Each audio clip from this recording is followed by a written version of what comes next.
الحمدللہ رب العالمین والصلاة والسلام علی اشرف الانبیاء والمرسلین اما بعد اعوذ باللہ من الشیطان الرجیم بسم اللہ الرحمن الرحیم۔ آج ہماری چوتھی کلاس ہے۔ آج کی کلاس کا عنوان ہے کہ 27 رمضان المبارک کی رات ہی شب قدر کی رات ہے۔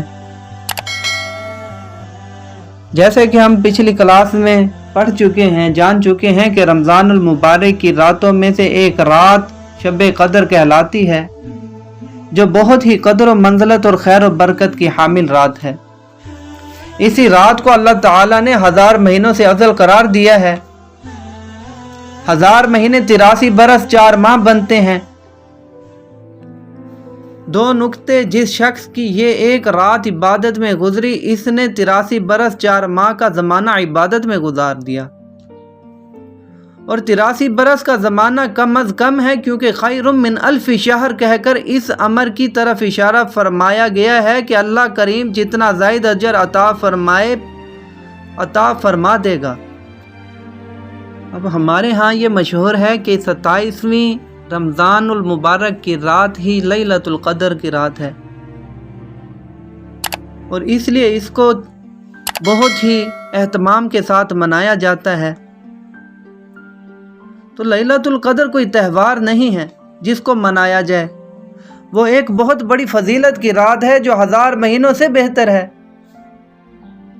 اس رات کی تعین میں بھی اختلاف ہے کہ وہ کون سی رات ہے۔ رمضان کے اخیر عشرے کی طاق راتوں میں سے اس کو تلاش کرنا چاہیے، اور تلاش کرنے کا مطلب یہ ہے کہ ان راتوں میں جاگ کر انفرادی طور پر نماز، تلاوت اور دعا و ذکر کا اہتمام کرنا چاہیے۔ ہاں، رمضان کی 27ویں شب کو اس کا امکان زیادہ ہے۔ رمضان المبارک کی 27ویں شب شب قدر کی رات ہے۔ جمہور علماء اسلام کی یہی رائے ہے۔ تفسیر قرطبی میں علامہ قرطبی رحمہ اللہ تعالی علیہ فرماتے ہیں کہ علماء کا شب قدر کی تعین کے بارے میں اختلاف ہے، لیکن اکثریت کی رائے یہی ہے کہ لیلۃ القدر کی رات 27ویں شب ہے۔ علامہ علوسی رحمہ اللہ تعالی علیہ روح المعانی میں لکھتے ہیں، علماء کی اکثریت کی رائے یہ ہے کہ طاق راتوں میں سے 27ویں ہے۔ ترجمان القرآن میں حضرت عبداللہ بن عباس رضی اللہ تعالی عنہ اور قاری القرآن حضرت ابی بن کعب رضی اللہ تعالی عنہ کی بھی یہی رائے ہے۔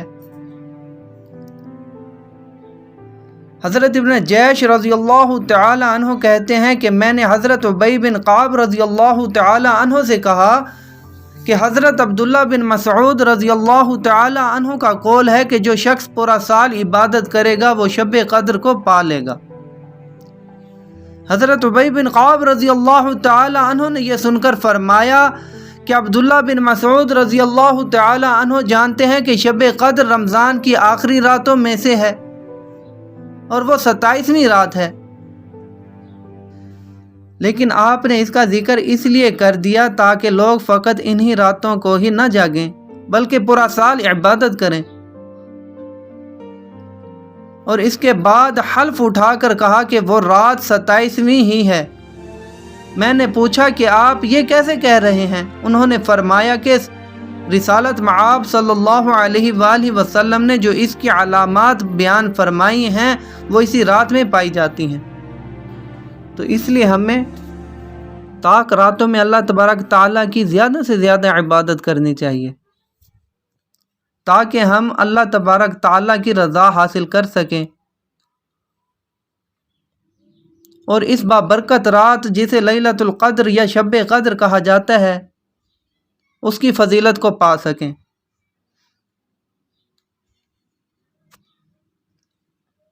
ہم ویسے تو ہر طاق رات میں عبادت کریں، لیکن رمضان المبارک کی 27ویں رات کو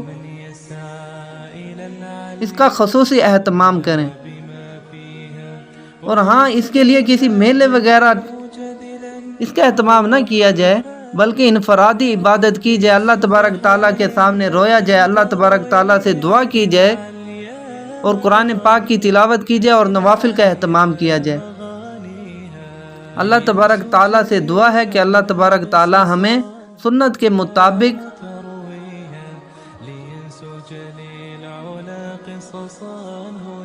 شب قدر کی عبادت کرنے کی توفیق نصیب فرمائے۔